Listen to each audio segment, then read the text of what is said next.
your day the right way. It's Marv and Rauh in the morning. Yes, and welcome on into Marv and Rauh in the morning. Christian Rauh here, Nick Marovets here, and holy crap. I mean, are we going to have a Monday? Are we going to have a single Monday where we don't say, holy crap? The Pittsburgh Steelers and the Baltimore Ravens, insane way to end the NFL season. Probably the most chaotic NFL season that I remember in recent memory, especially the last couple of weeks with all these primetime games. I mean, from the Thursday night game with Seattle, the Saturday night game with the Bears and Packers, which we're getting again another Saturday, and then just this one that we just had. I mean, just for a few to remember, it's just been absolutely insane. And now the NFL playoffs are here, Nick. Yeah, can you imagine if this heater rolls into the playoffs, what we're in store for? Oh my gosh. I mean, it's set up. It's set up to be that way. A lot of very good games right off the bat. I mean, we see the Broncos with a bye. We're seeing the Seahawks with a bye. I'm not impressed with the Broncos. Flip side, I'm super impressed with the Seahawks. And then you look at what we're seeing with some of these other games popping up on the schedule. I mean, there is a really good chance that we have one of the best playoffs we have ever seen. And again, it's going to be without Patrick Mahomes. It's going to be without Lamar Jackson. It's going to be without Joe Burrow. It's a crazy way to ring in the new year, ring in 2026. This is a wild NFL playoffs. Let's start with Sunday Night Football because it was an instant classic to end the season. I mean, how could you, without even explaining otherwise? I mean, the only thing I can say about this game was just wow. I mean, this game was just absolutely insane. The Steelers take on the Ravens. They beat them 26-24, win the AFC North. And this is a game went back and forth. Lamar Jackson was, I think, brilliant in this game. Aaron Rodgers found a way to get it through, scores towards the end of the game. His kicker misses the extra point. Ravens get a chance to come down to tie the game, not tie it, win the game. Tyler Luke, the rookie kicker, had a chance to potentially put away an NFL Hall of Famer for his final game of his career in Aaron Rodgers, and it goes wide right. As a Bills fan, I know all about what wide right means, and holy crap, the Steelers are heading to the playoffs. That's incredible. And at 10-7 too. I mean, who could have seen this coming? Yeah, I think we all thought it was going to be 9-8, but no, Aaron Rodgers finds a way to get to the 10-win mark, double digits on the year. Shout out to him. So didn't end the year in necessarily. Well, it really would have stunk if that would have been Aaron Rodgers' last game. Let's just put it that way. So ended it in at least a semi-positive tone. We'll see how the Steelers do in the playoffs, but accomplishing that much was already kind of a win when you consider what the Steelers have been, what Aaron Rodgers' last few years have looked like. 31-47, almost 300 yards and a touchdown. Really solid showing in the last regular season game this year, at least for Rodgers. We'll see. We'll see if he continues on next year. But that seems to be, at least as of right now, maybe asking a lot. So the way I'm looking at this is I'm just happy for the Steelers. All right. The Ravens had their chance a few weeks ago when they played the Patriots. If they wanted to be 9-8, they probably could have had they played Derrick Henry in those last two drives. They chose not to. And you find yourselves, on the short end of a 24-26 final with one, I guess, two less losses than you probably could have had. Wins. You know what I'm saying. And then the Steelers obviously could have clinched it last week, but they were too focused on Myles Garrett with the sack record. Of course, Myles Garrett still got the sack record. We'll talk about that later on in today's episode. I thought Lamar Jackson played great, though. 238, 3 touchdowns, interception. I mean, the passes he had to Zay Flowers, there was multiple where he was just wide open, and they fooled the Steelers defense multiple times. And I thought he played really good. I thought he really did. Now, there's going to be this whole conversation about Lamar Jackson. Can he win big games? Because this is multiple times you get into the playoffs, and this really felt like a playoff game. Don't get me wrong. I put a tweet out before the game started last night and said the playoffs officially start now before Sunday Night Football, because it was really like an expansion of a playoff game, and that's why they put this game for the final game of the season.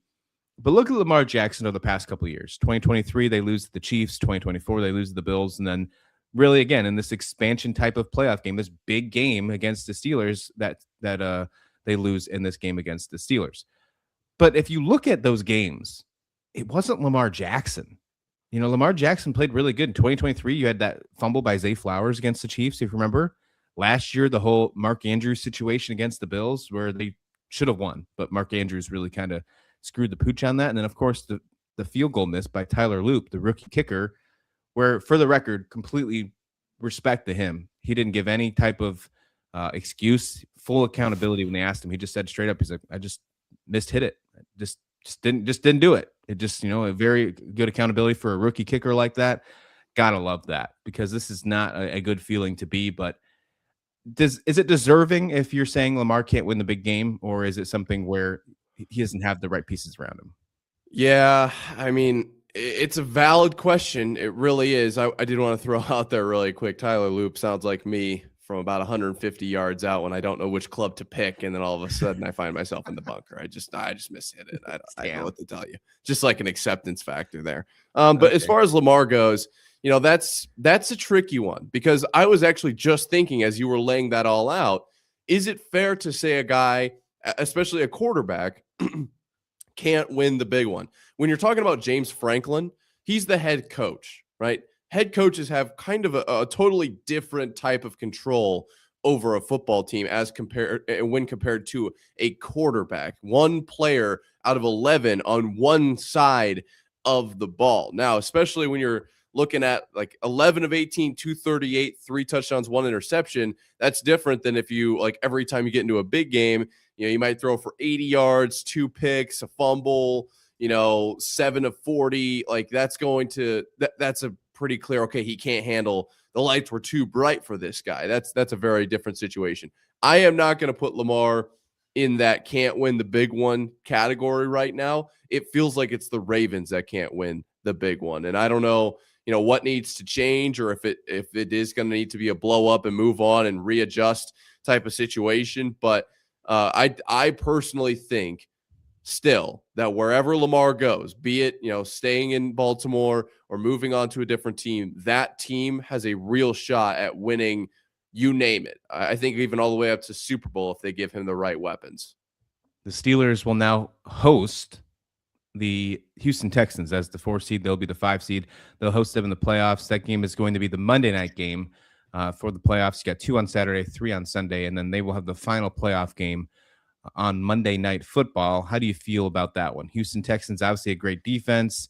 They looked a little shaky against the Indianapolis Colts, but they did rest a few of their starters.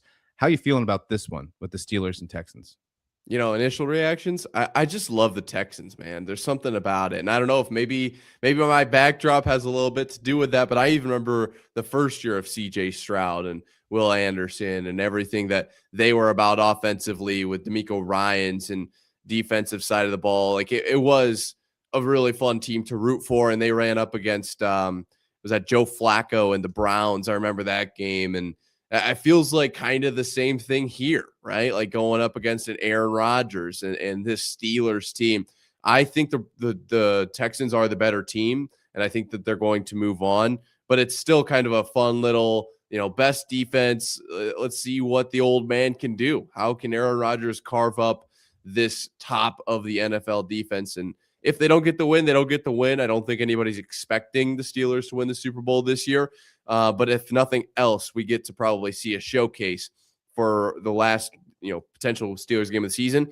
And we're the reason I bring that up is we're running into a time where we're running out of this age of quarterbacks. Phillip Rivers just announced for the second time he's retiring for good. Tom Brady, Drew Brees, Peyton Manning, and now Aaron Rodgers. Like, this class, this era of quarterbacks is ending, and the way they run the line of scrimmage is changing and ending as well. So keep in mind that, like, this is maybe one of the last games you'll see from a guy like Aaron Rodgers. And the Steelers will have DK Metcalf back after his suspension. That's something, I was worried that they wouldn't be able to win this game without him. And they struggled a little bit on that receiving side. They'll have him back against a very tough Texans defense. On the flip side, before we move on here, the Ravens, John Harbaugh, Lamar Jackson. Obviously, there's been reports that relationship is not very good. And of course, John Harbaugh finishing his 19th season in Baltimore. There's a lot of talk, speculation. We made a joke a while ago. Loser of this game was going to be the head coach of the Giants. But what is your report, or what is your thoughts, I guess I should say, not report, on John Harbaugh? Do you think he returns and is the Ravens coach next season? It's a good question, because I think the question the front office needs to ask is, do you want Lamar or do you want John Harbaugh? I think on some level, that's the decision that needs to be made if the relationship is as fractured as it sounds like it is. I remember a few years ago when Lamar hit the open market and nobody was even conversating about grabbing him. I think that was a very telling time. And honestly, I thought that was going to be a good thing for the Harbaugh-Lamar relationship, but it sounds like maybe not. And I don't know if it's just the lack of wins, lack of postseason, whatever for the Ravens. I don't know what's kind of stemmed or caused all of this, but nonetheless, you have to decide. Like, do you want John Harbaugh, who brought you to Super Bowls and is capable of running a team because you don't know what you're going to get in your next head coach, or do you want to bring in a new quarterback who might take a few years to develop and who might not quite be on Lamar's level?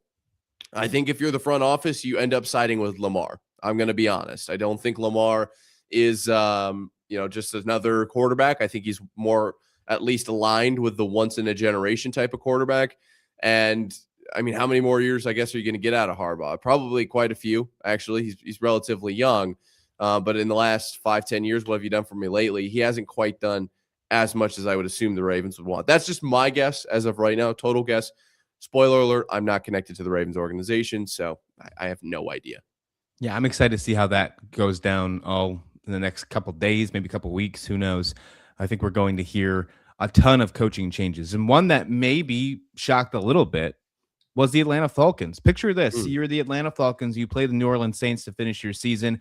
Your playoff hopes are not on the line. You're already eliminated. But if you win, you help one of your teams in your division make it in. If you lose, you help another team in the division make it in. That's what happened in the game on Sunday. Crazy NFC South, the wild, wild NFC South, right? How great that division is these days. Well, the Falcons beat the Saints. The Falcons ended the season on a winning streak. And despite all that, the Falcons have fired head coach Raheem Morris, moving on after 2 frustrating seasons. And of course, that is a big deal because the Falcons obviously traded away their number 1 pick last year to get some pass rush. It stepped up. Their pass rush was terrible last season. It was one of the best this year. And not only do they fire Raheem Morris, they also fire their general manager in Terry Fournette. If I said that name wrong, I apologize. But if you look over what he's done, just his first-round picks, just over the last couple of years while he was the GM, he drafted Kyle Pitts. Definitely a polarizing tight end. Where he's had definitely his ups and downs. Kind of started to shine a little bit this year. Drake London, great pick. Bijan Robinson, great pick. Michael Penix Jr., probably the most questionable pick. A lot of people didn't expect that to happen, but turned out to be a decent quarterback when healthy. And then last year, he picked up Jelani Walker and James Pierce Jr., the 2 edge rushers in the draft. Of course, you also have to remember that he signed Kirk Cousins the same year he drafted Michael Penix Jr. Is this the right movement for Arthur Blank here to fire his GM and his head coach to move forward? I mean, if you want a clean slate, yeah, it's definitely the right move. Just looking at the Falcons year, I mean, you got your losing streak to the 49ers, Dolphins, Patriots, Colts, Panthers. So I wouldn't necessarily consider that a ton of juggernauts. Question marks on the Colts and the Panthers.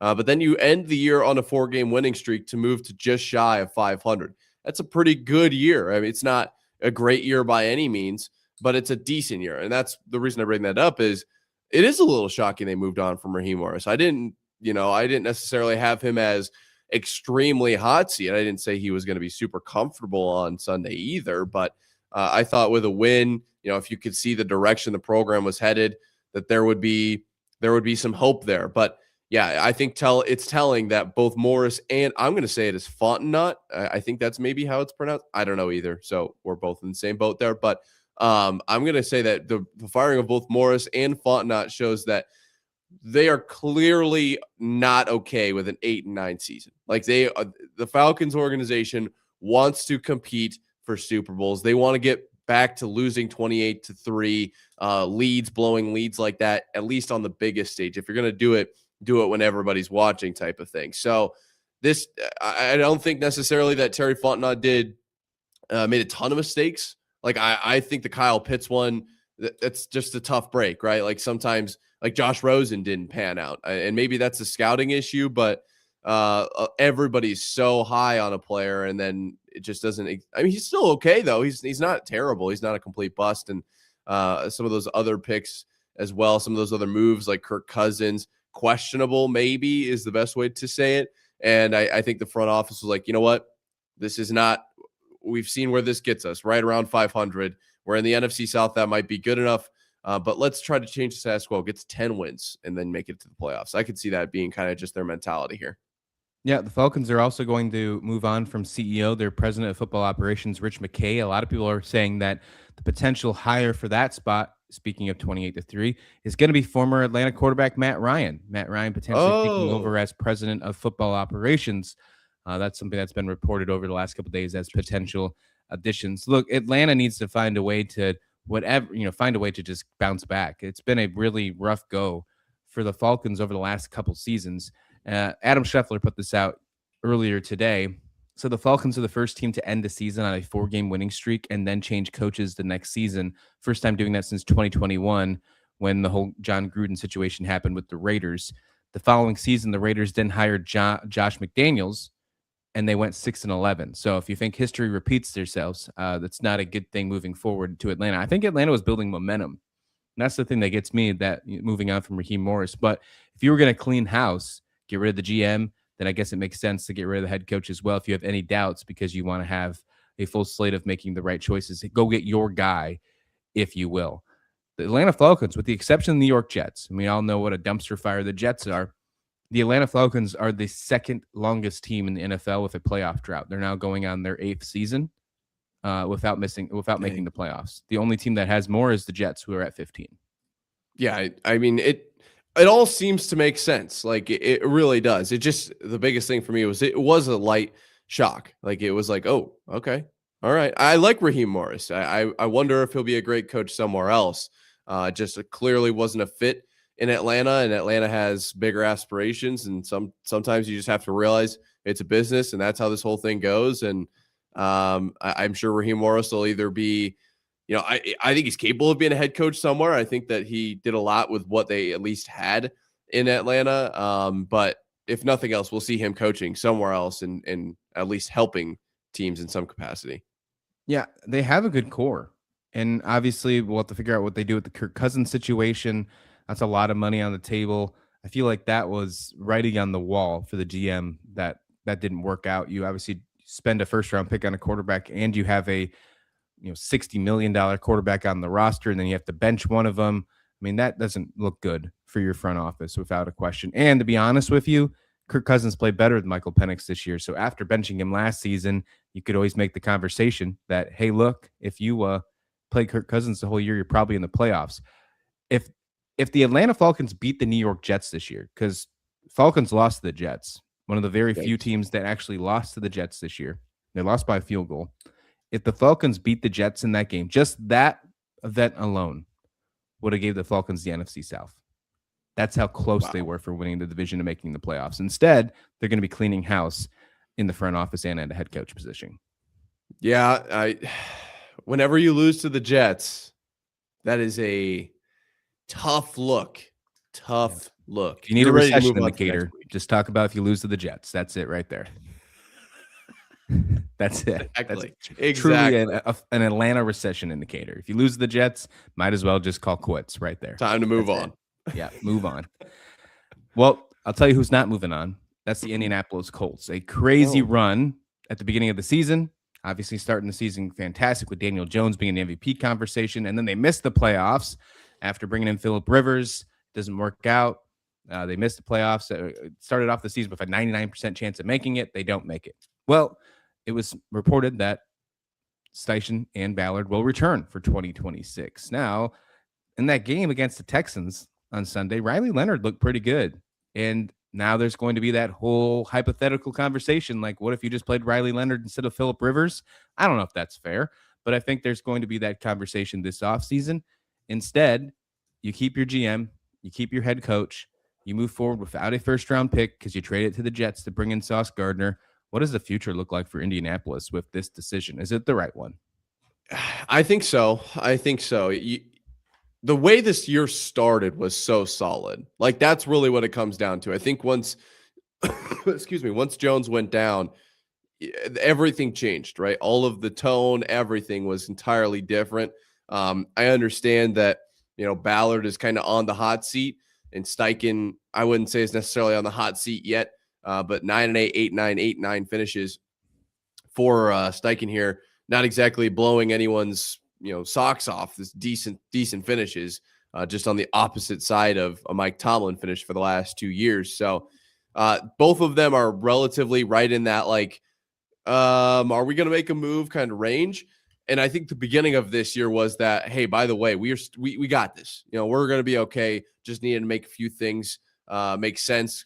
Put a few things in line, and all of a sudden we've got a legit team here. And then the things that they put in line, the things that they had to finally make sense, completely blew up in their face. And it was like, well, that was kind of what we were basing everything on. Can we get one more year where we see if we can still use that? Because it just blew up. I think this is an okay move. I don't think that this is a terrible move. I think a lot of Colts fans might be ready, at least from my understanding, to see Ballard kind of on his way out. So I wonder if this is maybe the final hurrah. If they don't make the playoffs next year, if they don't if they don't push for an AFC South title, they might be moving on from Ballard. Steichen, I would say, is maybe a little bit of a different situation. But this, I think, for now, is a decent move just because of how the season started and what seems like they're capable of doing moving forward. See, I think it's a package deal now. I feel like the fact that they had to address the fact saying they're coming back, that next year's a make or break for both of them. That if it doesn't work out, then they both go and they clean house, kind of like what the Falcons just did in Atlanta. And they have a couple decisions to make for sure. They're going to have to be very strong in free agency because they're not going to be able to develop, very tough in the draft. They're going to be picking in the middle of the second round for their very first pick of the 2026 draft. They have Daniel Jones to decide if they want to bring him back. He was on a $14 million contract this past season. Of course, he's a pending free agent. He was on a 1-year prove-it deal. And does he come back? And is it the right decision? I think it's the right decision. Look what he did at the beginning of the season. People were in an MVP conversation, right? He put himself back on the map. And I think that you should give him another shot because it looked good. Braden Smith, the right tackle, he's a pending free agent. He played most of your snaps this past season. Kwity Paye also in that. Jermaine Pratt also in there. Alec Pierce was amazing in the game yesterday with Riley Leonard.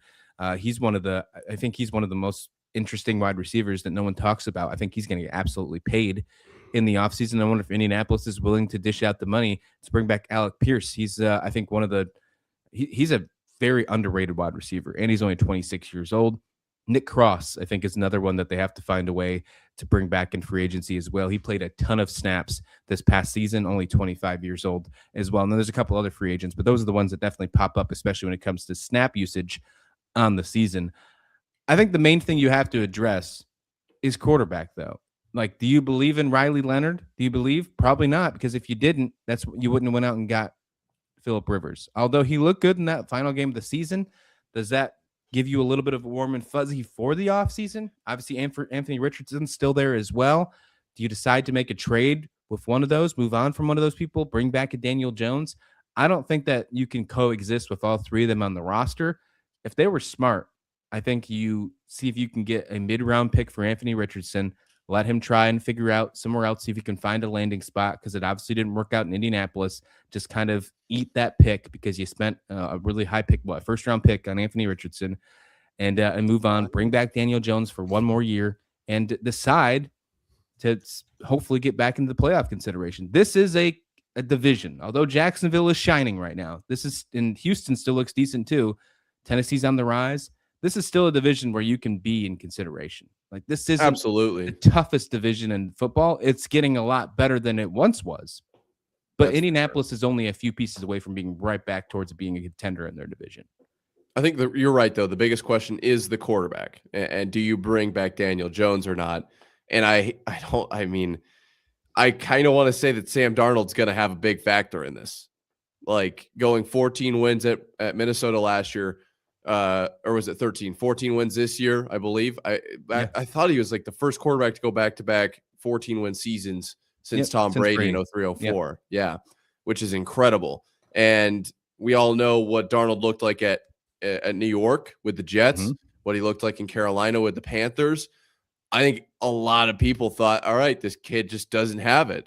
And now all of a sudden, the last 2 years, we're seeing maybe one of the best quarterbacks. I'm not saying that he's going to win the MVP.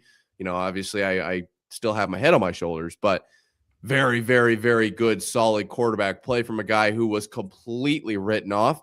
Feels like Daniel Jones is in that exact same spot. And to an extent, he's in a very good position with Sam Darnold being so successful because he can kind of pitch that like it's just a pitch, it's a situation type of fit. Like it feels like we've got it here the way that we started. I think that the Colts have to re-sign him, if nothing else, because if he goes out somewhere else and balls out, like it's gonna look kind of tough for the Colts organization, especially after you mentioned Anthony Richardson. And I do think a lot of Colts fans still have in their mind Anthony Richardson, like, hey, take me out. I'm gassed. Take me out. I gotta come out. Oh yeah, I don't think you're ever going to forget about that.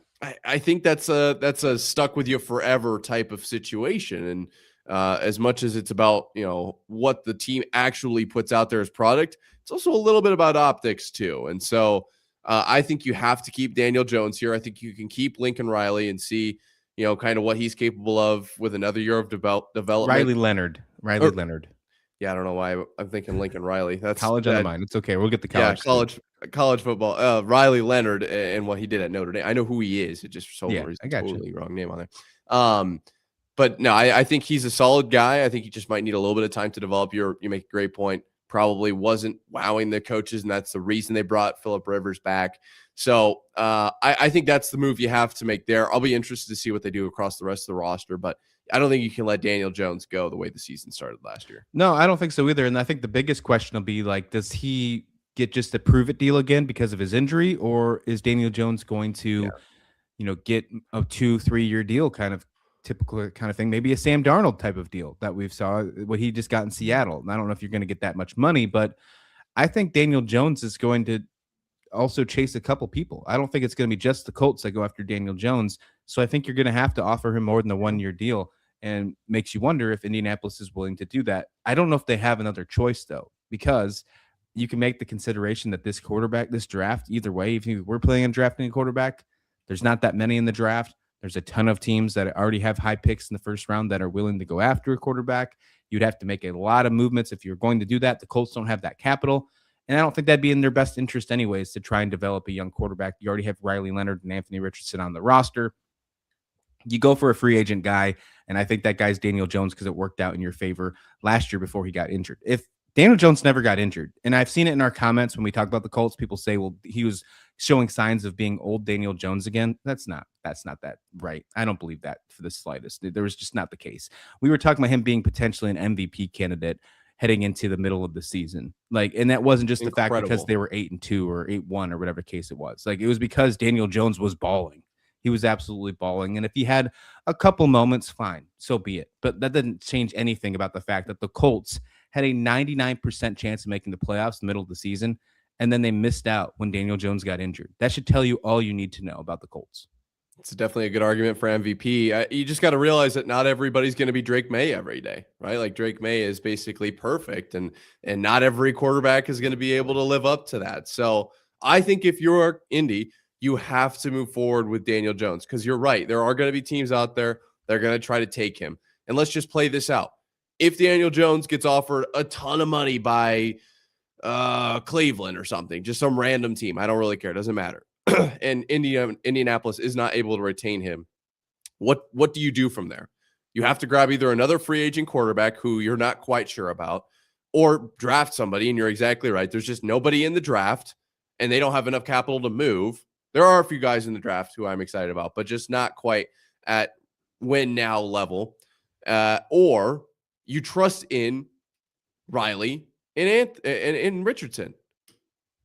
Probably not the best move. I hate to say it. So I think you have to go out and convince Daniel Jones, whether it's with money or with talk, that Indianapolis is the place to be. And that's your best chance of winning.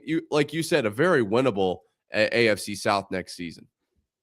Yeah, we'll see if the Jaguars can continue what they're doing. I mean, they've looked impressive over the season for sure. There's no doubt about that. They were the third seed in the playoffs. They might be one of the hottest teams in the playoffs right now, heading into the year. The Texans, we've talked about them. Shouldn't be sleeping on the Texans, although their offense might not always be clicking. Their defense is unstoppable. Their defense looks very good. Kind of reminds you what the Broncos are doing right now, how great their defense looks, although they might not shock and awe you on the offensive side. And then don't sleep on the Titans. Who knows what they do with their coaching search? And they're starting to build a young core. So I think this AFC South is interesting, but by no stretch of the imagination is it impossible for the Colts to get right back in it. There's a reason why you were at the very top of it for the first half of the season. That some of the other teams just got hot in the second half when you were injured in the wrong spot, and that's why you fell out of the playoff race for sure. Interesting. Let's talk more here about NFL because there's a ton to talk about with the NFL. We talk about Anthony Richardson, maybe potentially needs to find a new landing spot.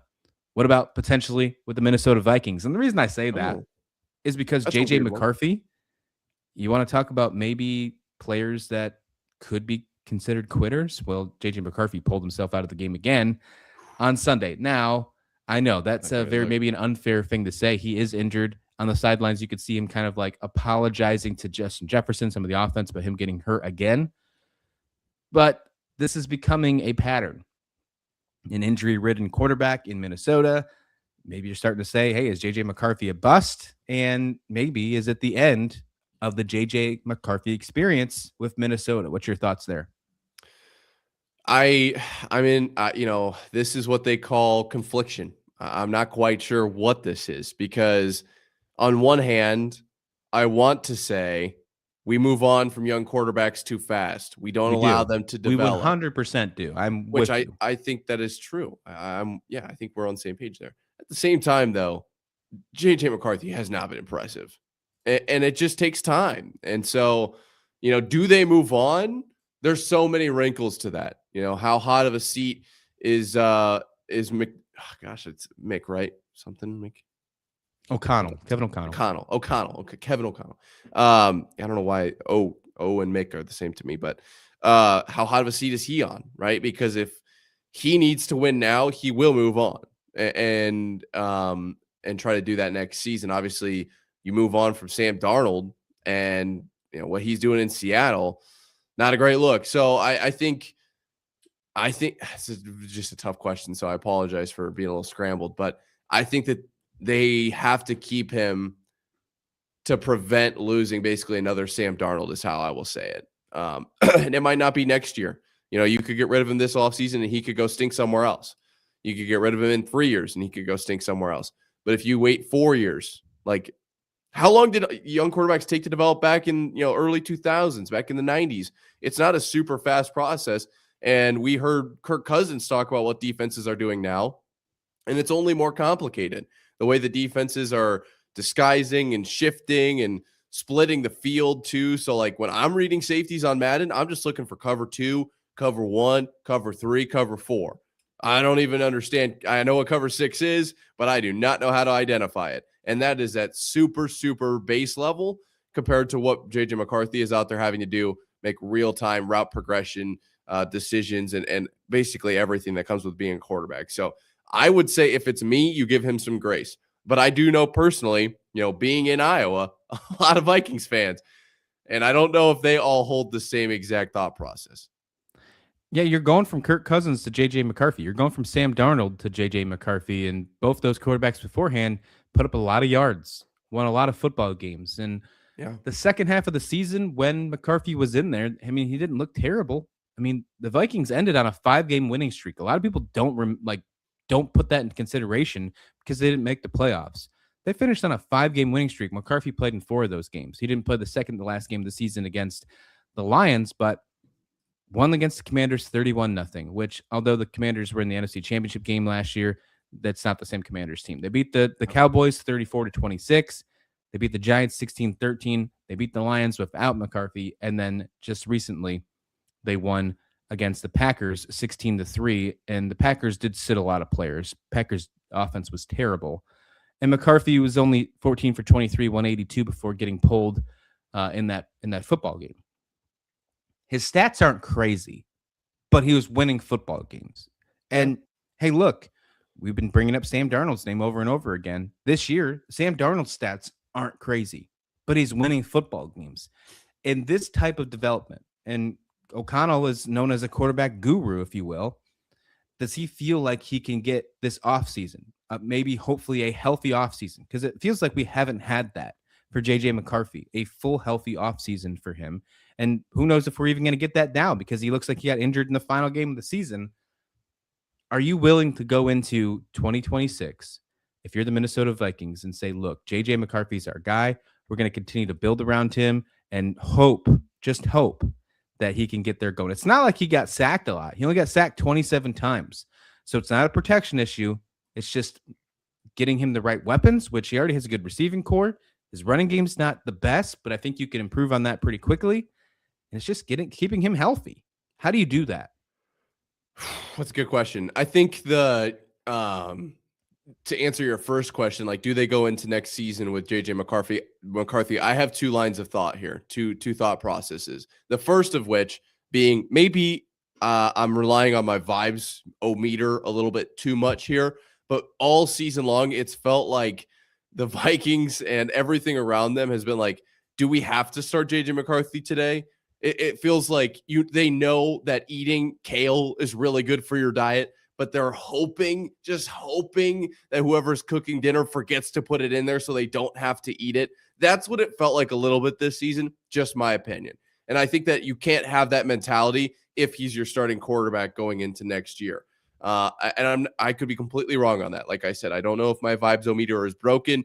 That was just what I was picking up this season. So that has to change if I'm right about that. The other side of this, the question is, what is the expectation for next season? You have to start the year with a realistic expectation if you're going into it with JJ McCarthy as the head coach or as the quarterback, right? Is it 9-8? Is it 10-7? Right? Or is it NFC North champion, like title? Like what is the actual expectation? Because once you set your expectation, I wouldn't put it too much higher than about 10 wins. I wouldn't. I think 10 wins would be a great year for JJ McCarthy. 10 wins gets you in the playoffs in the NFC North. Yeah, provided he plays every single game, whether or not you win the NFC North or what the seeding looks like. If you get 10 wins, that is a successful season. If you want anything more than that, if you want the 1 seed, you can't go with JJ McCarthy. You make him sit, I guess, for another year and develop. Like, I don't think you move on from him, but I don't think you can use him to get to that 1 seed right now. Right now, if he exceeds expectations, awesome. Great. I love that for him. But as of right now, I wouldn't do that. So that's kind of my thought process on how do you approach the JJ McCarthy situation for next year? I think he's got a lot of juice in him. You mentioned the winning. It just started really rough this year. He could absolutely develop into one of the league's best quarterbacks. But I think it's going to take some time, and you have to be ready if you're a Vikings fan for next season to maybe not be the playoffs. Right? Like if you're going to take a year and just develop McCarthy. Well, I think this is arguably, and I think stats would show it, the toughest division in football, the NFC North. This is the first time in NFL history that we've had a division with all winning records, the NFC North, and then a division with all losing records, the NFC South. First time in NFL history. So look, the Vikings are a half win away from being in the playoffs. The Packers are the 7th seed. They were finished 9-7-1. That tie got them in. If it wasn't for that, the Vikings, they finished 9-8. They just finished outside. It's not like, even with all the injury issues from JJ McCarthy this season, even with all of them, I think if you have a healthy JJ McCarthy, if you believe in him, if you think that he can get you over that hump and he's completely healthy, if you can get into the playoffs. The question is, do you think he's completely healthy? Do you think he can stay? Do you believe in his longevity? If not, I think you have to look a little deeper into this quarterback room. Is Max Brosmer your right choice to be a backup quarterback to JJ McCarthy? Maybe you go out and get a solid veteran backup to be behind JJ McCarthy. So if something does happen, something that, Minnesota was hoping to have with Carson Wentz before he got injured, I think you have to go maybe attack that route again. That's probably what I think they do in the offseason. How long is Russell Wilson's contract? We don't need Russell Wilson anywhere in the NFL anymore. What about backup for JJ McCarthy? I feel like that'd be pretty sweet. I think he's cooked, bud. I think he's a 1-year contract with the Giants. Yeah. Let's get Russell Wilson into Minnesota's locker room, man. I think that's the key. I think that's actually a valid pickup if you're Minnesota. He's probably going to cost you what, $500, whatever vet man is. Like, just go with the vet man. What is his theme thing? Is it like let's go Vikings, let's conquer? Like, is it? It's not let's ride. Like, what would it be Yeah, if you're Russ here? maybe. Could it be like, Let's pillage. are they horns? What could it be? Horns The- up? yeah, Like, just yeah, it's gonna something. come off the wall, whatever it is. It'll be wild. Whatever. Russ will figure out something. Yeah, I don't know. I'm excited for it though. I think that'd be fun. That'd be sweet. Your definition of fun and my definition of fun are completely different. I like Russell Wilson. I think he was a great quarterback in Seattle, and things just fell through elsewhere. But I think he's done. I think he's cooked. Yes. I think it's time for Russ Wilson to go and get a job with Amazon Prime or something like that. So, no, I'm good. I'm good on that one. But I do think a veteran quarterback is what Minnesota needs. Like Carson Wentz, what they had. Now, if Wentz is healthy and he's back, it's perfect. What would you consider Jameis Winston to be a veteran like of that level by now? 100%. Jameis Winston's on his way out. I don't know if Jameis Winston plays another season either. So I mean, yeah. No. I am not mentally ready for an NFL without Jameis Winston. Okay, so don't even speak that into the universe. But that would make sense because medium to medium high chance that JJ McCarthy doesn't play at least one game next season, and it feels like every year Jameis Winston steps up and delivers just some, quote after quote after quote, plays in a game, and then kind of disappears off the face of the earth once again. So I don't know if Vikings had horses, though, so I don't know if the horse is ready for battle. I don't know if that would fit. Yeah. I just genuinely never know what he's going to say. And maybe neither do I. Maybe we should hope for him to get into media instead of just continuing quotes as a quarterback. Maybe I'm getting too far ahead of myself here, but I think actually you definitely are way ahead of yourself. Yes, way ahead of yourself, but that's okay. Let's continue on here. Let's finish up. I got one more thing to talk about the NFL. Hey, okay. Myles Garrett, NFL sack record. I mean, he hit that. He hit 23 sacks. He is now the all-time leader in NFL sacks, 23, beating up Michael Strahan and TJ Watt. Exciting stuff. But Michael Strahan kind of had a comic response to it, talking on Fox NFL Sunday. And, look, I thought it was funny. I think you could take it however you want to take it, but you could take it as an emotional take, and I think it's fine. But what he said was this. He said, I hold the record for 16-game season. Miles holds it for the 17-game season. Is that right? Is that the way we should be looking at these records right now? Obviously, there's been games in the past where you've had people like the rushing record for O.J. Simpson did it on a 12-game season. You have, of course, 16-game records that Strahan holds, and now we move to 17 games. Is this the way that we need to look at these records, or just, hey, look, it's one big family. It's just you take it or leave it? It's a really good question, actually, because, my initial response is absolutely you have to look at them as different records. But then also at the exact same time, they are still like that is the record, right? That's how it's listed. So it kind of takes ball knowledge to know what's going on there. This is, when you bring up like 16 versus 17 game seasons, this is a stat that comes to my mind. This is the 5th season of the 17 game regular season. And still no one has come close to Peyton Manning's 2013 regular season of 5,477 yards and 55 touchdown passes. Yeah. He did that in 16 games. So there is something to be said about like those 16 game records are still, they're still out there. They're still tough to beat. As far as this one, I don't know, man. It feels like he deserves it. He deserves that he did, in fact. Like, it's kind of the question mark of like, well, who have they beat? They played who's in front of them. You got to do what you got to do. What did it took him an extra game. Well, he had an extra game. Like, you can also make the argument that he had to play for an extra game, right? It wasn't, you're not in the playoffs now. This is the regular season. You still have to suit up for a whole extra game at the end of the year. I could see both sides of the argument. I thought personally that there was a tone in Michael Strahan's voice, as much of a joke as it was. He was like, I'm going to mentally hold on to that as a 16-game season. I know for me, like, I definitely would be like, yeah, it was, I did it in less games kind of thing. But I don't know. Where do you stand on that? Because both sides have a valid argument. Well, as long as Strahan doesn't go up to like Joe Burrow at a card shop 20 years from now and say, hey, you took away the sack record from me. You took away my livelihood. Then I think we're fine.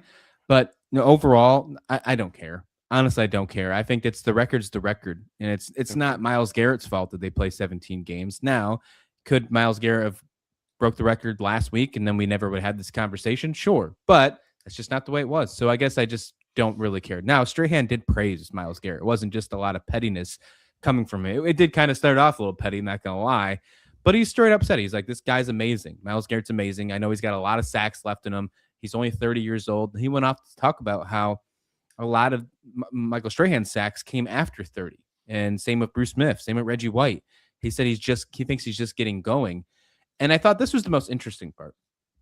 He said that he thinks this is more impressive than anything else because he's doing it on a team where they're not successful. The Browns are not a successful team, meaning that there are hardly any teams in the late part of the game throwing the football. They're trying to run the ball. They're trying to run out the clock, just win the game and get out of Cleveland, or just get out of the game against the Browns if they're on the road. Myles Garrett still found a way to get 23 sacks with their team being as bad as they were. I think that's the most impressive part in my mind. That was a great point by Strahan, and it's an eye-opener because it is exactly – everyone wants to talk about – and this is totally valid point too, but the fact that there's really not a ton of other guys on that defense, you can kind of just lock down Myles Garrett, and he's still outperforming that. But then when you take into consideration the flow of the game, right? If the Browns were jumping out to massive leads, once teams are behind, they tend to throw it a little bit more for multiple reasons. You can stop the clock. You can pick up bigger chunk plays, or at least more than likely. There's a lot of reason to throw it. And when you're throwing the ball, you can get sacked. When you're running the ball, it's a little harder to get sacked, which is generally another reason that teams will run it when they're ahead. So it makes a great point there. And I think that there is a lot to be excited about with Myles Garrett. But I do wonder, how long is Myles going to spend some time in Cleveland? Does he eventually move on? Because he is kind of a generational talent at this point, and it's not. Where is it getting him? He had the opportunity to leave this offseason, and he didn't. He took the big contract instead. Picked a 4-year, $160 million contract this March, $40 million average annually, and decided not to move. He's got a no trade clause as well, so he's going to be with Cleveland through 2030 unless he decides or asks for a trade. I don't think he's going anywhere. I think he went to chase the bag, and now he's chasing records. He got that. I mean, as much as I would love to see him go somewhere else and compete for a Super Bowl, that's the only thing he has left. So maybe he does request a trade. He's got his money. He's got his record. Now he needs a Super Bowl ring. I don't think he's going to do it in Cleveland. I don't see the Browns being a Super Bowl contender over the next decade, and that's as long as I think Myles Garrett has left at the complete maximum. So maybe he stays till 2030, then tries and goes and gets his Super Bowl in his final contract before he demands a trade. I don't know. But what I'm saying is he had his opportunity. He didn't take it. Yeah, it could be kind of like a Von Miller situation, kind of moving out after your prime.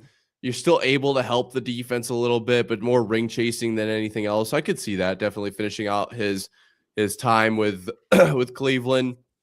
And I think if he finished this contract, I don't think, and this is just me, with my vibes-o-meter, which could be still broken, I don't think there would be a single Cleveland fan that would be upset with him leaving. I think the Cleveland fans are very aware of what the situation looks like.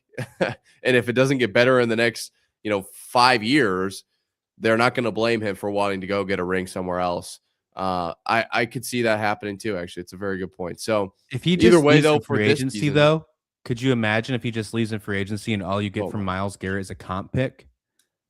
I think that would be a complete shame. If you're Cleveland and you're not competitive over the next couple of years, you got to move on from Myles Garrett. Your best player cannot be an edge rusher if you're a team that is looking to get to the playoffs, looking to try and just bounce back. And the fact that we're obviously going to potentially see some head coaching changes actually happen in Cleveland, that's something that we're waiting on right now as we talk on this Monday morning here at Marv and Rauh in the morning. Obviously, I think you have to make a decision. And I don't think that happens this offseason because you just made that contract extension. But eventually, you're going to have to make that decision. Like, hey, look, we're a team that can't afford the luxury of having an edge rusher be our best and highly paid player. We can't. The value there that we can get while he still has value can help our team exponentially compared to what he is right now. And as much as you can say that he is a generational talent and would like to put him up on the stadium or the wall or anything in Cleveland, sure. But if you want to look big picture, I think the best thing to do is to move on from Myles Garrett, but I don't think that'll happen anytime soon. No, I think you have to ride it out for a little bit. I don't think you can move on right now. maybe one more year, or midseason next season potentially would be the fastest. You can't move on from him that fast. I do agree with you. A ton of value there, and that can really flip a team around. But he's kind of a once in a generational type of player in some sense. You know, he's incredible. He's unbelievable. So I think you kind of try to get the pieces in there to at least make some noise while he's on the team. And then when, you know, the pond is running dry and time is running out, then you can trade him off and get a ton of value. I think that's probably the best play here for the Browns. But since we know what the best play is, we know exactly what the Browns will not do. He had that's a good point. That's a very good point. He had 6.5 sacks, more than second place Brian Burns from the Giants, who had 16.5 before finishing the season. If anybody's going to break this record now, Myles Garrett obviously owns it with 23. Is there anybody in the league, maybe a youngster you see coming up, of Brian Burns and Aiden Hutchinson, something like that? Do you see anybody that could break it right now? If so, who's on your mind? Will McDonald out of Iowa State. Never know. Aiden Hutchinson, definitely a dog. Just what we saw last season from him was really eye-opening, I thought.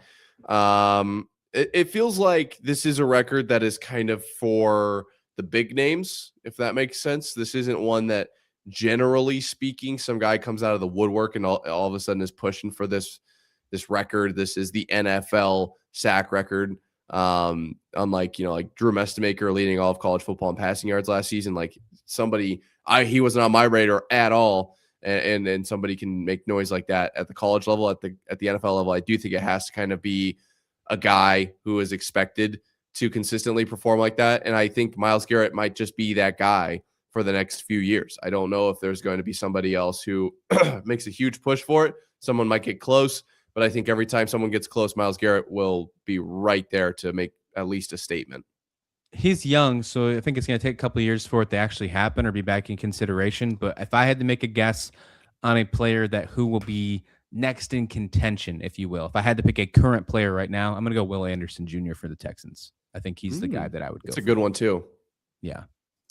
All right, let's move on here. Let's go college football. Let's talk a little college football here. Sure. And the transfer portal is in full swing. And the transfer portal has been chaos. And not only does Indiana have to worry about the transfer portal, well, they're still in the Final Four when it comes to the college football playoffs, one win, and they're going to make it to their national championship game, potentially win their first ever national championship.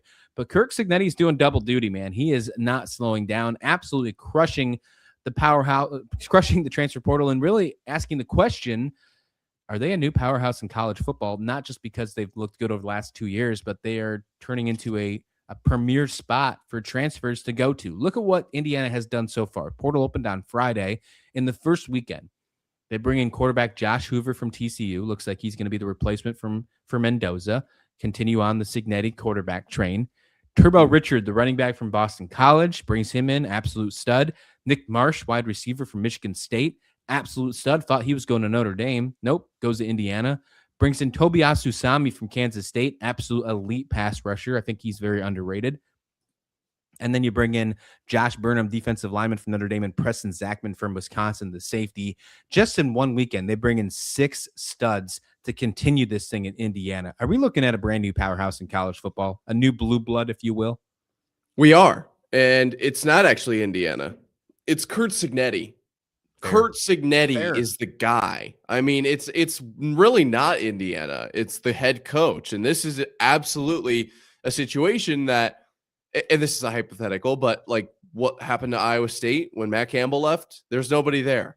If Curt Cignetti left Indiana, it would become the barren wasteland it was just 3 years ago. It absolutely would. I am in shock of how fast Curt Cignetti has turned this program around, but that, in conjunction with the few comments he's been making, he just seems to constantly have the exact right answer at every single turn. We heard him talking, I don't know where this was or what this was about, but the clips floating around of him talking about like, hey, we don't work long hours if we don't have to. Our practices are like an hour 35, hour 45, walk through Monday, shorter walk through Friday. Coaches, when you get all your stuff done, just go home. Like, you don't have to stay late. Like, he is building. Everyone wants to talk about culture. That's literally what he's doing. That is exactly what this is. And so then you have guys like a Nick Marsh, who I am unfortunately, extremely sad that he will not be an Iowa State Cyclone next year. I know everybody was really on the edge of their seat. They thought might happen. But like Josh Hoover, Nick Marsh, Turbo Richard, like these guys want to play here. It doesn't have to become a bidding war. And in that, Indiana then doesn't have to bid as high. You have the leverage in your back pocket of, okay, well, we have Curt Cignetti. And if you want to compete for a national title, compete for a Big Ten title, this is kind of the place to do it.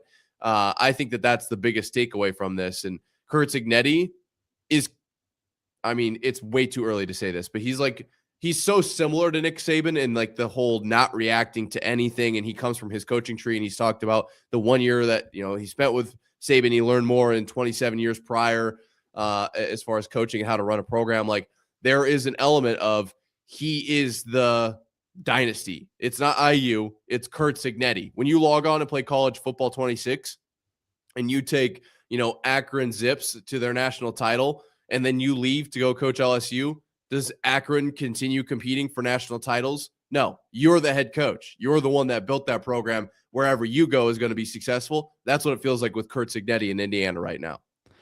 It's almost bad for the game. And the only reason I say that is because he's destroying any excuses that coaches can have for needing multiple years to rebuild a program. He's destroying any excuse. And the only reason I say it's bad for the game is because now we're seeing so many coaching firings happening from, inaccurate performance right off the bat. But on the flip side, what he's doing is so incredible. It's so impressive. And you're right. He's changing the game. Now, if he left Indiana, I think it would go right back down to being one of the bottom teams in the Big Ten. They would have to really figure out what they're going to do unless the boosters jumped up and said, we have to go find a guy to make sure this keeps floating around. It reminds me of kind of like, not in the same sense of performance-wise, but just a sense of importance, like what Deion Sanders did at Colorado. How down they were in Colorado, him coming there, and just like the things he did off the field make him so valuable. It's incredible. Even though Colorado didn't have a great season, it's almost like you can't get rid of him because he's so valuable off the field, bringing in money to this program. One thing we know about football is that football makes the entire university better. It makes the program better, whatever. And Indiana is a basketball school, but for how much longer? That's the big question. For years, for decades, Indiana's been known as a basketball school. They don't make movies about Indiana football, but they probably are going to. They're probably going to. Will. Now, Gene Hackman unfortunately won't be in it, but they might make an Indiana football movie now with Curt Cignetti. Dude, what he is doing is just like it's unheard of. It is simply unreal. I think a good question is, with this class, do you think that they'll be? It's a stupid question, but do you think they'll be at the top of the Big Ten next year? I think 100%, absolutely. And they're not done. That's the crazy part. This is just the first weekend, but they got their quarterback and Josh Hoover, and he had his ups and downs with TCU this past season. But last year, he was a 4,000-yard passer, I think, or very close to. I think in 2024. He's incredible, and he's going to be right back there with Curt Cignetti. This is why, if you have any type of potential on trying to up your draft stock, why wouldn't you want to go to Indiana? How crazy is that I just said that out loud? It's the place to go. And that's what I'm talking about with it's Cignetti. It's not Indiana. It is the place to go if you want to win the Heisman, if you want to win a college football playoff game, dominate the Rose Bowl. You go to Indiana. Curt Cignetti will get you right, as they say. Do you think Josh Hoover is going to be an early candidate for the Heisman just because of where he transferred to? Oh, yeah. He was incredible at TCU. He did have his moments, but like some of the balls he was throwing up, man, he is very, very talented. And I just know for a fact that in Curt Cignetti's, twisted little brain, he is going to find a perfect way to use Josh Hoover and utilize all of his strengths. If you're asking literally like before having thrown even a snap, I think he'll still be in that conversation. I don't know if he'll be like the odds on favorite or anything like that. But I do think that like after game 1, game 2, game 3, yes, Josh Hoover will be in the top 3, top 4 of Heisman consideration next season. Here's another team I want to talk about. And I think this team is certainly interesting as well, still in the college football playoffs, Ole Miss. Obviously, with what's going on with Ole Miss, with the Lane Kiffin situation, that's something that a lot of people are not going to stop talking about probably forever. because they're still in the SEC together with Lane Kiffin at LSU and now what Pete Golding's doing at Ole Miss. But here's my question. Is Ole Miss better without Lane Kiffin? And let me try to explain here, but I think there might be a solid argument that Lane Kiffin actually put Ole Miss in a worse position than what Pete Golden is now. Obviously, Pete Golden have won 2 college football playoff games. How many has Lane Kiffin won? 0. Lane Kiffin, here's a stat I saw on social media today, or before we started today. Lane Kiffin without Pete Golding is 23-13. He was 5-5 in 2020. He was 10-3 in 2021, 8-5 in 2022. Adds Pete Golding to the mix in 2023, 11-2. 2024, 10-3. This year, 11-1. So that means he was 23-13 without, 32-6 with. You want to even go into the recruiting aspects of it? 4- and 5-star recruits. Lane Kiffin only had 27 4- and 5-star recruits without Pete Golding. With Pete Golding, 56. Is Pete Golding the guy? Is he the actual dude that is going to turn this team around and make Ole Miss the blue blood, make Ole Miss the SEC favorite moving forward the next couple of years? Because right now there's only one team left in the college football playoffs from the SEC, and it's not Alabama, it's not Georgia, it's Ole Miss. I think he is. I absolutely think he's that guy. What we've seen from him the last few, games, post-game pressers or whatever, I love it. I am a huge fan. Admittedly, did not know a whole lot about Pete Golding before this whole debacle. Like, I'm going to be just completely candid with you, but he seems to be killing it. And this upcoming game is going to be a big tell, with what next season could look like if a bunch of, assistants end up going over to LSU early, right? Like, that is a very real conversation.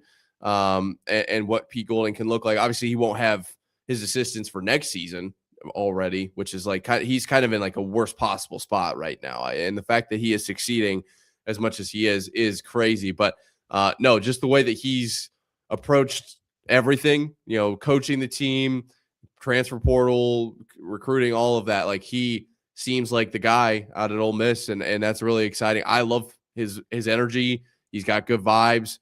And Lane Kiffin, he almost feels kind of like the opposite of Lane Kiffin, if that makes sense. I don't know if you would agree with that, but very much like for the team as opposed to what Lane Kiffin might be. Yeah, I think it's solid, and he's not slowing down in the portal either. He's picked up a couple good pieces himself. You talk about Indiana doing double duty in the college football playoffs. Ole Miss is doing the same thing as well, and it's all defensive side. Picking up Jake Crawford from Auburn, the cornerback, might be the best corner, at least maybe one or the second best corner in the portal. Sharif Denson from Florida, picking up Keaton Thomas, the linebacker from Baylor. Justin Maldonado, the edge rusher from Nevada. He's picking up some key defensive pieces to say, hey, look, let's run it back. And he's putting up some cryptic tweets, putting up some Trinidad Chambliss stuff, putting up the Chambliss flag, if you will, for There's just no way media. he doesn't come back. If there's the no way he has to. Talks about a waiver. There's talk about maybe him coming back. I mean, look, if Chambliss comes back, they reload this defense. They get a couple more weapons. Players leaving the draft. Ole Miss is right back in the same spot they were right now. Chambliss is incredible. He's incredible. Now the question is, if he comes back, does he go to LSU with Lane Kiffin, or That's a very good question. And I've seen both sides of this. I've seen some fans pop up saying, "Well, Lane left Trinidad. Why would he want to follow him?" Right. Or was there a conversation? Obviously they're waiting on the waiver, but. No, it's a very interesting question. I would almost argue that the amount of trust that even just this last game that Pete Golding put into Trinidad Chambliss, against Georgia, and allowing him to like just kind of be himself, I would say is almost enough to keep him there. We talked about it on Monday last week, I believe it was. I think the days are kind of blurring together right now, but the heat check from Trinidad, I believe that was an RPO, and you don't like that doesn't just happen, right? There has to be called, or there has to be an understanding on some level. I feel like if this run goes on any further, if they go into the national championship game, there's a very real chance that Trinidad says, all right, if I can come back, I'm going to stay at Ole Miss. And if he does that, like, yeah, look out. You talk about blue bloods and what Ole Miss could be. They could absolutely be on a generational, beginning to a run here. He spent years at Ferris State, even when he was injured, even when he was considered the backup, and then went to Ole Miss. and then he was considered the backup. And when they talked about at the beginning of one of the college football playoff games, they had a feature on Chambliss, one of the many features they had on him. And they were talking about like his process going to Ole Miss. And he's like, I wasn't sure how they were going to use me. If I was just going to be a running quarterback, a backup, the passer, true number one, wasn't sure, but I was ready to just commit to the team. And then obviously the Austin Simmons injury happens. Austin Simmons hits the portal for the record too for Ole Miss. And then Chambliss takes over. And everybody on the coaching staff talking about how Chambliss turns out to be not only their new quarterback, their new starting quarterback, but the most likable player on the roster, a leader right away. He's like, when you have that, all those tangibles together, a player that everybody loves, a player that's the leader, and you're the quarterback, you become like this priceless type of player on the roster. I think no matter what, if Trinidad Chambliss can get a waiver and return in 2026, Ole Miss is going to do everything in their power to make sure he never leaves, never even considers hitting the transfer portal. Now, here's something to keep in consideration, though, because I think this is actually something that could actually happen. The transfer portal closes on January 16th. He still might be waiting for a waiver. Don't be surprised if he enters his name in the transfer portal just to keep his process open. There's only one transfer portal window. Just because if he enters the portal doesn't mean he's leaving, but I think it just is a safe window for him because he can only do it once. Yeah, don't panic type of situation there. It's valid. That's actually a super valid take. And with the national championship game potentially being after the portal closes, I mean, first off, what are we doing? What are we doing? I mean, who saw that and said, yeah, that makes sense? The kids on the national championship teams, are they even college players? They won't transfer, right? Because they're not college players at that point. I don't know. That whole thing is just dumb to me. But yeah, you bring up a really good point. There is a very solid chance that he ends up entering his name into the portal. Just don't panic. Don't panic. But yeah, as far as the next few years, even without Trinidad, because even at most they could only have 1 year. What do you make of the Pete Golding, kind of run he could go on here? Look, I'm not going to lie to you. When they decided to just like quickly hire Pete Golding instead of doing a coaching search, I was shocked. I thought like, hey, look, I think Ole Miss was packing it in initially. That was my initial thoughts. Yeah. The more I see this now, the more I see behind the scenes from recruiting, I was completely wrong on this. I think he's the perfect hire. He might be one of the best hires out of all the coaching searches, and he was already there. The relationships he's built, we're already seeing that relationships that he has. He's bringing in some key portal pieces. Those key portal pieces are coming from other teams inside the SEC as well. We speak about Jake Crawford from Auburn, Sharif Denson from Florida, just name a few. And then the relationship he obviously has with his quarterback and maybe the coaching staffs that he's going to have to put together afterwards can decide his future. Who knows? But I truly think that Ole Miss is better off right now without Lane Kiffin. There's no drama. The contract obviously is a lot better. And it feels a lot more about football than it feels about everything else like it did with Lane Kiffin. That's the biggest thing. That was my main takeaway too. I didn't want to say it without saying it, but boy, does it feel like it's the vibes are different around the building. I don't know. Maybe I haven't seen any Pete Golding at hot yoga photos, and that's what's skewing my mind here, but it just feels like it's about football and about the team. And that to me is a great place to start your program. I agree. Hey, let's finish off this show. A little breaking news. It's going to change up off on you, but Adam Scheffler reports the Cleveland Browns have relieved Kevin Stefanski. Kevin Stefanski will be no longer the head coach of the Cleveland Browns, two-time coach of the year, 2 tough seasons in a row. Cleveland will now be looking for a new head coach. Statement from the Browns ownership, D and Jimmy Haslam said, "We have tremendous gratitude for Kevin's leadership of the Cleveland Browns over the last 6 seasons. He is a good football coach and even better person. We appreciate all his hard work and dedication to our organization, but our results over the last 2 seasons have not been satisfactory, and we believe a change at head coach position is necessary." What do you think about this initial reaction? Kevin Stefanski no longer the head coach at Cleveland. Oof, I like Kevin Stefanski, so I'll be curious where he ends up going. I liked what he did early on with the Browns. Man, that's actually, it's not a shocker because I think we all kind of saw this coming a little bit. I do wonder immediately about the waterfall effects like we talked about with Myles Garrett. Who's the next head coach going to be? What does that make the Browns look like defensively? What kind of changes do they make? There's going to be at least an impact there. But man, I wonder where I hesitate to think that any coaching change is obviously going to automatically going to propel the Browns into relevance. So that's like, who are they going to hire? I don't really think it matters. I don't really care. I'm more actually curious about, where does Kevin Stefanski go? Because he could go be a great head coach somewhere else. It feels like it's an organizational issue for the Browns at this point.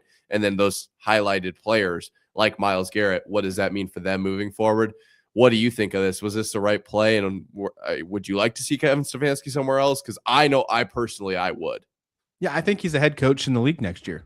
And that's crazy to say. You get fired from the Browns and then like you become a hot commodity. I think that alone tells you that it's an organizational problem. I think you're 100% right.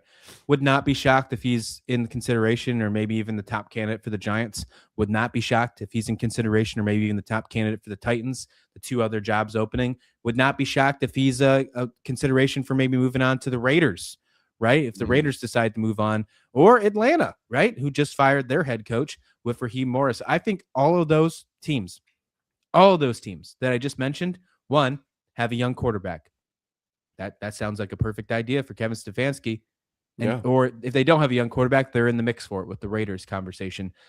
Yeah, I think he's a head coach in the league next year, and it's wild to say that. That's immediate my reaction as soon as you're fired from the Cleveland Browns. Usually when that happens, you're going to be like a coordinator at the very best. Yeah, no, you're exactly right. I was really impressed with what he did early on with the Browns, and it didn't work out. But when has anything for the Browns worked out at all? And I think you mentioned those positions that are open now. Well, this literally just broke. I don't know if it was in the middle of the show or if this was like right before you brought it up. But regardless, we're in that season. Like the next week or so, I would say maybe a little longer on some jobs.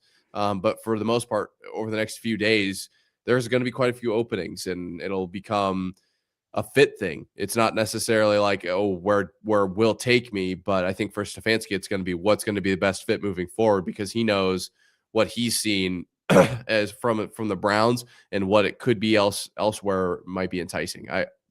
My guess personally. I wonder what that means for the leash for Andrew Berry, the GM for the Browns. He put out his quote talking about Stefanski, gave him good praise, just like the ownership did. And he said this was a difficult decision, and today is a tough day for our organization because the impact Kevin had and the deep, meaningful relationships he had across the building. To me, because you are making such a crazy change, I'm guessing that the ownership went to Andrew Berry and said, look, you need to make a change, because if you don't make a change now, it's not him, it's you. And if it's you, it's both of you. So I think this is one of those conversations that look like Kevin Stefanski might be the guy that just has to take the blame here if you're Andrew Berry, because you have one more shot at this. And maybe that's what it is. Either way, I don't think this is going to help him in the future. Andrew Berry's got to make a home run hire. And who wants to be a home run hire for the Cleveland Browns, right? Like, who are the options for the Browns? Like, Brian Dable, would he be willing to go to Cleveland? I mean, he's from the Northeast. He's from the Western New York area.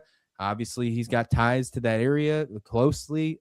I don't know, man. Do you have to bring a college guy up? Like, Cleveland's got to make a decision, and they have to find a way to make this work, because I think they have some decent pieces sitting around. Obviously, we talked about Myles Garrett earlier in the show about him just signing a huge deal. Does this change the fact of how Myles Garrett thinks about his contract?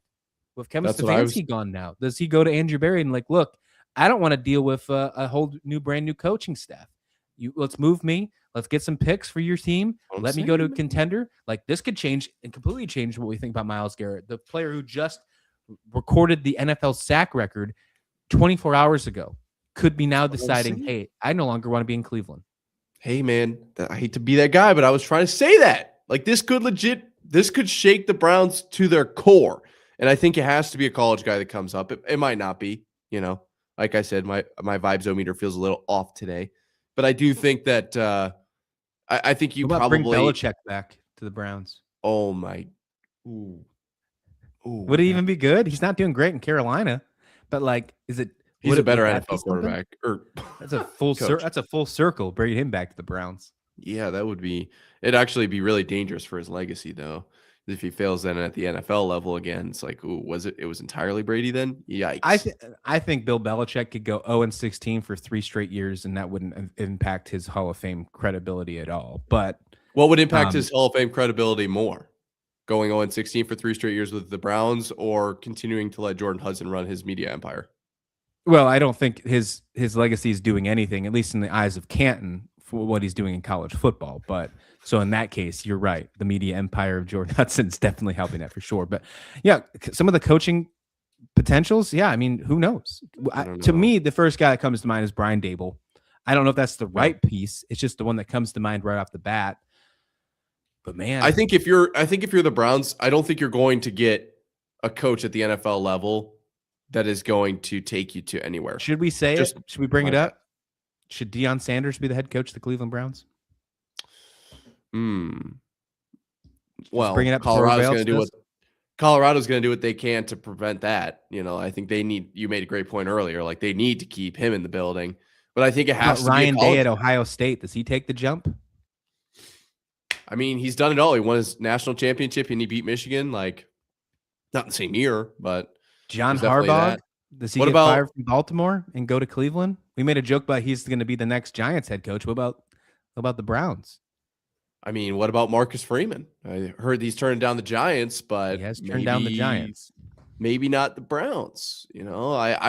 I do think it probably has to be a college guy if you're Cleveland's organization. They might end up with an NFL guy, and if you're a fan, I don't think you should be upset with an NFL head coach, because there is something to be said about, like, the NFL head coaching position is entirely different from college, and the translation isn't always there. And, like, sometimes it just is what it is. You might not be successful bringing up a college guy, but I think if you're the organization, you're not going to get a top tier NFL coach. And not that you really care about, like, what the fans think and all of that, but to get some real solid buy-in, I think bringing up a college coach who is highly touted would be a really, really smart play for the Browns here. I don't know who it would be, but let's just say, hypothetically speaking, if they brought Kurt Signetti in, they probably win Super Bowl. So it is what it is. Wild stuff. Absolute wild stuff happening on Monday. And I'm sure as soon as we end this live stream, even more crazy stuff is going to happen. The Cleveland Browns currently have the 6th pick in the NFL draft. I mean, they don't have to get a quarterback if they believe in Shedeur Sanders. They don't have to get a quarterback if they believe they can add more in free agency. They can get a core developed with a brand new head coach at the helm. And I don't think, being the 6th pick in the draft, I don't think you go after a quarterback. If I'm Cleveland and I'm sitting at 6, I'm thinking about trading down. I'm thinking about adding some pieces, value, to build the core around maybe a Shedeur Sanders, who hasn't looked terrible over the last couple of games. I don't know if he's the answer, but he's not. I don't think he's the complete issue either. I think there's a lot of other things that are surrounding around Cleveland. And maybe potentially, as we mentioned, there's a time to move on from Myles Garrett. Wild way to end this show here. Marv and Rauh in the morning. Happy Monday, everybody. Hope you guys yes, sir. Hope you have a great rest of your day. And of course, we'll be back here tomorrow with more Marv and Rauh in the morning. Take care now.